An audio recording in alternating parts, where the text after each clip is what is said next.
Proklamasi. Kami, bangsa Indonesia, dengan ini menyatakan kemerdekaan Indonesia. Hal-hal yang mengenai pemindahan kekuasaan dan lain-lain diselenggarakan dengan cara saksama dan dalam tempo yang sesingkat-singkatnya. Jakarta, 17 Agustus 1945, atas nama bangsa Indonesia, Soekarno-Hatta.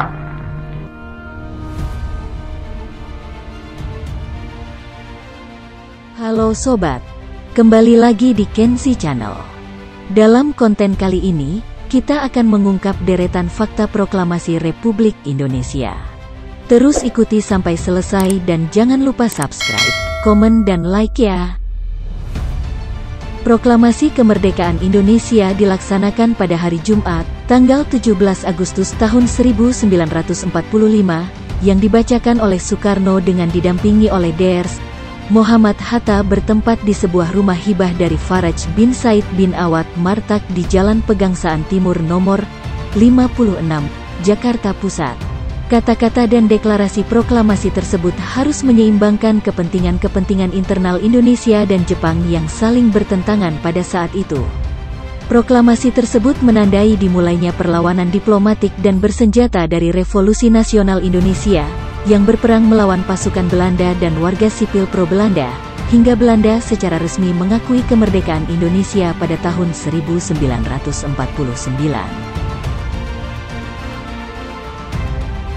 Berikut ini deretan fakta proklamasi Republik Indonesia. Nama koran yang pertama kali memberitakan tentang proklamasi kemerdekaan, ada Radio dan AM, kantor berita.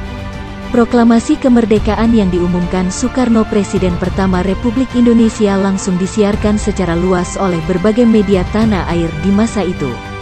Sekadar informasi, pembacaan teks proklamasi dilakukan pada tanggal 17 Agustus tahun 1945 saat Indonesia dalam penjajahan Jepang. Koran atau surat kabar Suara Asia yang terbit di Surabaya dan Cahaya yang terbit di Bandung adalah surat kabar pertama yang menyiarkan berita proklamasi kemerdekaan Indonesia. Kemudian ada radio-radio Hosokan Rikyoku, sekarang Radio Republik Indonesia atau RRI yang juga menyiarkan berita kemerdekaan. Ada pula kantor berita Yoshima atau sekarang dikenal dengan nama Kantor Berita Antara. Juga sarana media lain seperti spanduk dan pamflet yang disebar di seantero negeri. Dilansir dari Kompas.com, proklamasi kemerdekaan Indonesia pada tanggal 17 Agustus tahun 1945 merupakan peristiwa penting bagi bangsa dan rakyat Indonesia. Setelah pembacaan teks proklamasi oleh Soekarno, berita penyebaran proklamasi kemerdekaan Indonesia mulai dilakukan. Tersebarnya berita proklamasi dilakukan dengan berbagai cara dan secara bertahap agar bisa menjangkau seluruh wilayah Indonesia. Karena sejumlah daerah khususnya di luar Jawa mengalami keterlambatan. Tapi dengan penuh tekad dan semangat berjuang, akhirnya peristiwa proklamasi diketahui oleh segenap rakyat Indonesia. Deretan fakta soal teks proklamasi. 1. Dibuat dini hari. Teks proklamasi kemerdekaan dibacakan oleh Soekarno pada tanggal 17 Agustus tahun 1945. Menariknya, isi dari teks tersebut ternyata baru dibuat pada dini hari. Para pendulu bangsa merumuskan teks proklamasi sekitar pukul 2 hingga 3 dini hari. 2. Dibuat di rumah orang Jepang. Teks proklamasi justru dibuat di kediaman seorang perwira Angkatan Laut Jepang. Nama perwira tersebut adalah Laksamana Tadashi Maeda. Lokasi tersebut sekarang lebih dikenal berada di Jalan Imam Bonjol nomor 1. 3. Ditulis tangan Soekarno. Selain dibuat dalam waktu yang singkat, teks proklamasi juga dibuat dengan peralatan seadanya. Banyak sumber menyebutkan bahwa naskah proklamasi ditulis tangan oleh Soekarno. Namun ternyata kalimatnya didiktekan oleh Hatta dan Ahmad Subarjo.